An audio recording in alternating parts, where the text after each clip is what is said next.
Hi guys, Mahesh friends. ఆంధ్రప్రదేశ్లో డిఎస్సికి సంబంధించి పీజీటీ పరీక్ష కేంద్రాలపై గందరగోళం అయితే నెలకొంది. సో దీనికి సంబంధించిన తాజా ఇన్ఫర్మేషన్ అనేది చూద్దాం. Okay, so DSC, PGT, TGT principal పరీక్ష అభ్యర్థులకు నిర్వహించే ఆంగ్ల భాష పరీక్ష కేంద్రం కేటాయింపుపై అస్పష్టత నెలకొంది. ఈ పోస్టులకు 100 మార్కులకు ఆంగ్ల భాషపై పేపర్ 1గా ప్రత్యేకంగా ప్రొఫిషియన్సీ టెస్ట్ నిర్వహించనున్నారు. ఈ పోస్టులకు పరీక్ష రాసే అభ్యర్థులు పరీక్ష కేంద్రాలకు ఐచ్ఛికాలను ఇస్తుండగా ఆంగ్ల భాష పరీక్ష ఎప్పుడు ఉంటుంది, పరీక్ష కేంద్రం ఎక్కడ అనే వివరాలు అయితే రావడం అయితే లేదు. దీనిపై డిఎస్సి విభాగం సంయుక్త సంచాలకులు సుబ్బారెడ్డి స్పందిస్తూ ఈ పరీక్ష కేంద్రాలను హాల్ టికెట్తో సహా కేటాయిస్తామని తెలిపారు. ప్రస్తుతం సబ్జెక్టు కేటాయించిన పరీక్ష కేంద్ర ప్రాంతంలోనే ఆంగ్ల భాష పరీక్షకు కేంద్రాన్ని ఇస్తామని స్పష్టం చేశారు. ఓకేనా, సో ఈ విధంగా మనకి ఈ ఇన్ఫర్మేషన్ అయితే రావడం జరిగింది. ఫ్రెండ్స్, నెక్స్ట్ మనకు పంచాయతీలో 64 పోస్టులు అని చెప్పి అప్డేట్ అయితే ఉంది.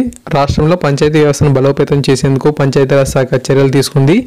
జిల్లా కలెక్టర్ విభాగంగా ఉన్న పంచాయతీ కార్యాలయాలకు 64 పోస్టులు మంజూరు చేస్తూ ఉత్తర్వులు జారీ చేశారు. రాష్ట్రంలోని 13 జిల్లా పంచాయతీ కార్యాలయాల్లో 13 డిఎల్పిఓ పోస్టులు, 9 సీనియర్ అసిస్టెంట్ పోస్టులు, డిఎల్పిఓ కార్యాలయాల్లో 42 సూపరింటెండెంట్ పోస్టులు మంజూరు అనేది చేయడం జరిగింది. ఓకే ఫ్రెండ్స్, నెక్స్ట్ మనకు 309 ఈ పోస్టులు అనే ఇన్ఫర్మేషన్ అనమాట. ఏపీఎస్సీ నోటిఫికేషన్ కూడా విడుదల చేసింది. సో దీనికి సంబంధించిన ఇన్ఫర్మేషన్ చూద్దాం. నిరుద్యోగులకు మరో శుభవార్త. వివిధ ఇంజనీరింగ్ విభాగాల్లో 309 అసిస్టెంట్ ఎగ్జిక్యూటివ్ ఇంజనీర్ పోస్టుల భర్తీకి ఏపీఎస్సీ గురువారం నోటిఫికేషన్ విడుదల చేసింది. అభ్యర్థులు డిసెంబర్ 3 నుంచి డిసెంబర్ 24లోగా మనకు దరఖాస్తు అనేది చేసుకోవాలి. ఇక్కడ మనకు అఫీషియల్ వెబ్సైట్ తాలూకు లింక్ కూడా అక్కడ ఇవ్వడం జరిగింది. సో మీరు జస్ట్ ఆ విధంగా టైప్ చేసి వెళ్ళినట్లయితే ఖచ్చితంగా మీకు వెబ్సైట్లోకి వెళ్తారు.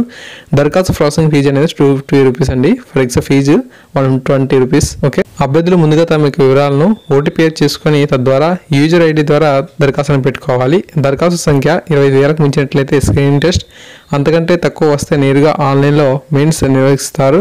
ఈ 2 పరీక్షలు ఆబ్జెక్టివ్ టైప్లోనే ఉంటాయి. ఆఫ్లైన్లో నిర్వహించే స్క్రీనింగ్ టెస్ట్లో 150 ప్రశ్నలు, మెయిన్స్లో 450 ప్రశ్నలు, ఒక్కో ప్రశ్నకు ఒక్కో మార్క్ అనేది ఉంటున్నట్లుగా తాజాగా సమాచారం అయితే ఉంది. సో ఈ విధంగా మనకు అప్డేట్స్ అయితే వచ్చాయి. సో అభ్యర్థులకు తెలియజేయండి. Okay, so thanks for watching this video.